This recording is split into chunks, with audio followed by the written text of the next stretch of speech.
Hi நண்பர்களே! ஒரு மனிதனோட உயிர பறிக்க எவ்வளோ பெரிய ஆயுதம் தேவை? ஒரு கத்தியா? ஒரு துப்பாக்கியா?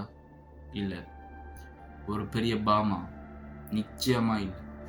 உங்க கண்ணுல ஒட்டுற ஒரு சின்ன தூசு அளவு பவுடர் போதும் ஒரு மனுஷனோட மூச்ச அடுத்த 5 நிமிஷத்துல நிறுத்த. இப்ப யோசிச்சு பாருங்க, ஒருத்தன் கிட்ட 8 கிலோ எடை கொண்ட அந்த பவுடர் சிக்கியிருக்கு. அது எத்தன பேர சாகடிக்கும்னு தெரியுமா? 40,00,000 பேர். ஆமாங்க. ஒரு நாட்டோட ஒரு பெரிய நகரத்தை ஒட்டுமொத்தமா சுடுகாடா மாத்தக்கூடிய சக்தி அந்த 8 கிலோ பவுடருக்கு இருக்கு.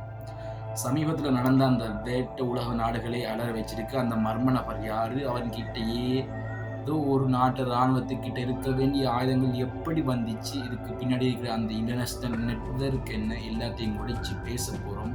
ஸ்கிப் பண்ணாம பாருங்க. ஏன்னா இது உங்க உயிருக்கும் சம்பந்தப்பட்ட விஷயம். அது ஒரு சாதாரண வீடு தான். யாருமே சந்தேகப்படாத ஒரு சாதாரண வீடு தான். ஆனா, அங்க ஒருத்தன் பதுங்கி வச்சிருந்தது மரணத்த. ரகசிய தகவலின் பேரில் அது இப்படி உள்ள போணுச்சு.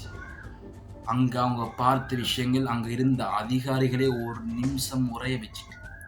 வெறும் ட்ரக்ஸ் மட்டும் இல்ல நண்பா. சத்தம் வராம சுடுற நவீன கருவிகள் பொருத்தப்பட்ட ரைபிள்கள், பெரிய வகை ஷாட்கன், குவியல் குவியலாக பணம். ஆனா எல்லாத்தையும் விட அந்த 8 கிலோ வெள்ள பவுடர் தான் அங்க இருந்த மாஸ்டர் பீஸ். அதுதான் சாதாரண கடத்தல் இல்ல. அது ஒரு சைலண்ட் இன்வேஷன். ஒரு தனி மனிதன் கிட்ட இவ்வளவு பெரிய உயிர்க்கொல்லி ஆயுதம் எப்படி கிடைச்சுச்சு? இத கொண்டு வந்த அவன் என்ன செய்ய திட்டமிட்டிருந்தான்? 40,00,000 உயிர்கள் இன்னைக்கு தப்பிச்சிருக்குன்னா, அதுக்கு பின்னாடி ஒரு பெரிய ஆப்பரேஷன் இருக்கு. ஏன் இந்த பவுடர உலகமே கெமிக்கல் வெப்பன் அப்படின்னு சொல்லுது?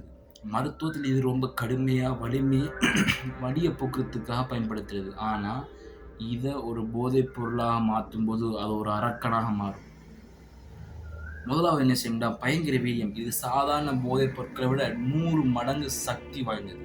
2வது என்னன்னா, இத மற்ற சாதாரண பொருட்களோட கலக்கும்போது, அத பயன்படுத்துறவங்களுக்கு உள்ள விஷம் இருக்கிறதே தெரியாது. 3வது விஷயம் தான் 5 நிமிஷ மரணம். இது ரத்தத்தில கலந்த உடனே உங்க மூளைக்கு செல்ற சிக்னல தடுத்துரும். உங்க நுரையீரல் மூச்சு விடுறத மறந்துடும். நீங்க தூக்கத்திலேயே போயிருவீங்க. இது ஏதோ ஒரு இடத்துல நடக்கிற விஷயம்னு நினைக்காதீங்க. இது இப்ப மெதுவா எல்லா நாடுகளுக்கும் பரவ ஆரம்பிச்சிருக்கு. இதுக்கு பேரு தான் மாடர்ன் வார்ஃபேர். பாம் போட வேண்டிய அவசியம் இல்ல. ஒரு நாட்டு இளைஞர்களை இப்படி போதைக்கு அடிமையாக்குனா போதும், அந்த நாடே அழிஞ்சிடும். இப்ப முக்கியமான கேள்விக்கு வருவோம். ஒரு சாதாரண குற்றவாளிக்கு பின்னாடி யாரு இருக்கா? உலகளாவிய மாஃபியா கும்பல்கள், காடல் அப்படின்னு சொல்லப்படுற சர்வதேச கடத்தல் கும்பல்கள் தான் இதோட ஆணிவேர். இவங்க ஒரு நாட்டோட பொருளாதாரத்தையும், எதிர்காலத்தையும் குறிவைப்பாங்க. இப்படிப்பட்ட அந்த நபருக்கு மேல இப்போ கடுமையான சட்டங்கள் பாயுது. அவன் வச்சிருந்த அந்த பொருட்கள் ஒரு பேரழிவு ஆயுதம். அப்படின்னு சொல்லப்படுது. இத கடத்திட்டு வர்றதுக்குன்னே தனி வழிகள் இருக்கு. அந்த வழிகள அடைக்கலன்னா, இன்னைக்கு ஒரு ஊர் தப்பிச்சிருக்கலாம். ஆனா நாளைக்கு உங்க தெருவுலயும் இது வர வாய்ப்பு இருக்கு. இன்னைக்கு நாம பார்த்த இந்த விஷயம் வெறும் ஒரு நியூஸ் இல்ல.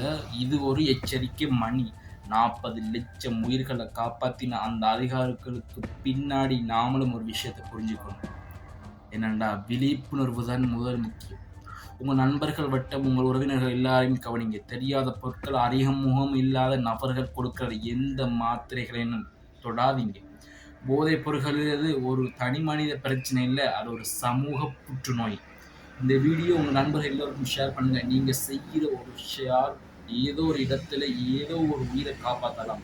சமூக வலைத்தளங்கள வர எல்லாத்தையும் நம்பாதீங்க. ஆனா உண்மைய உரக்கச் சொல்லுங்க. மீண்டும் ஒரு அரிய வீடியோல சந்திப்போம். நான் உங்கள் ஐஜே. இது உண்மைகளின் தேடல் ஐஜே.